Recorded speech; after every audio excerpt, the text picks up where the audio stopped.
আজ মহানবমী। সকাল থেকে নেত্রকোনার বিভিন্ন মণ্ডপে যজ্ঞানুষ্ঠান, আরতি ও অঞ্জলি প্রদানের মাধ্যমে শুরু হয়েছে মহানবমীর আয়োজন। দেবী দুর্গাকে মহাশক্তিরূপে পূজা করে ভক্তরা প্রার্থনা করছেন দেশের মানুষের কল্যাণ, ভ্রাতৃত্ব ও সমাজে শান্তি প্রতিষ্ঠার জন্য। তবে পূজার এত আনন্দের মাঝেও বাজছে দেবী দুর্গার বিদায়ের সুর। আজকে আমাদের নবমী পূজা, প্রথমে পূজা হবে, তারপর অঞ্জলি, তারপর যজ্ঞ হবে। আনন্দের সহিত আমরা দিনগুলি কাটাচ্ছি। আগামীকাল আমাদের দশমী পূজা, মাকে বিদায় দিতে হবে। তার জন্য আমাদের মন একটু খারাপ লাগছে, কারণ দিনগুলো তো চলে গেছে। আমরা মায়ের কাছে প্রার্থনা করি যেন প্রতি বছরই পূজাটি ভালোভাবে উদযাপন হয়, পৃথিবীর সকল মানুষ যেন শান্তিতে বসবাস করে। আজকে আমাদের নবমী পূজা। আজকে নবমী পূজার পরে আমরা পুষ্পাঞ্জলি নিব, আরতি হবে, তারপরে আমরা রাত্রিবেলায় আবার আমাদের সাংস্কৃতিক অনুষ্ঠান আছে।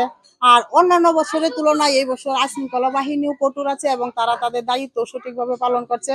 আর আমরা মার কাছে এই প্রার্থনা করি যেন আমাদের অশুভ শক্তি দূর হয়ে আমরা যেন সবাই শান্তিতে সবাই সুন্দরভাবে বসবাস করতে পারি। আমরা হিন্দু মুসলিম ভাই ভাই, আমাদের এখানে পূজা আসলে আমরা সবাই আমাদের এখানে কোনো জাতি ধর্মের কোনো ভেদাভেদ নেই। সবাই আনন্দের সহিত আনন্দ করে, সাংস্কৃতিক অনুষ্ঠানে সবাই অংশগ্রহণ করতেছে।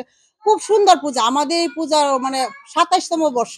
আমাদের এই পূজার মধ্যে কোনোদিন কোনো বিশৃঙ্খলা সৃষ্টি হয়েছে না। আর এই বছর অন্তত আরো বেশি আইন শৃঙ্খলা বাহিনী আরো বেশি কঠোর এবং সব দিক দিয়ে মিলাইয়া সব ভালো আছে। বসুন্ধরা টিস্যু, অশুদ্ধতার বিরুদ্ধে এক বিন্দুও ছাড় নয়।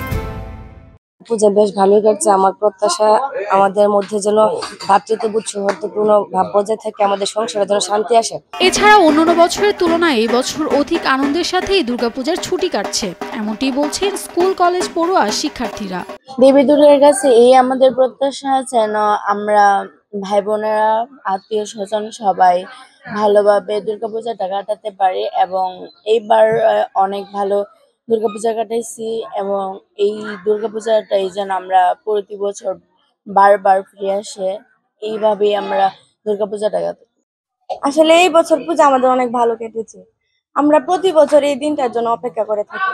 সারা বছর জুড়ে আমাদের পড়াশোনা নিয়ে আমরা অনেক ব্যস্ত থাকি, শুধু অপেক্ষায় থাকি কখন পূজা আসবে এবং মামার বাড়িতে সব ভাই বোনেরা একসাথে মিলে মজা করব। আমরা আসলে সবসময় মামার বাড়িতে আসি না, শুধু এই পূজার মধ্যে একটা দিন, বছরে একটা দিনে আমাদের জন্য অনেক আনন্দের। এই সময় আমরা সব ভাই বোনেরা একসাথে হই, সবাই মিলে মজা করি, আড্ডা দেই।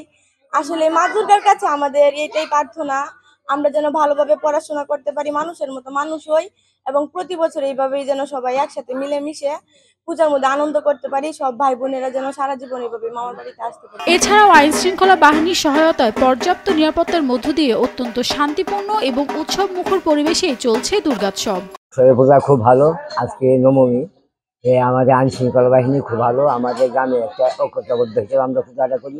অন্য বছর আমরা জাঁকজমকভাবে পূজা করছি এবং সব আত্মীয় স্বজন আছে।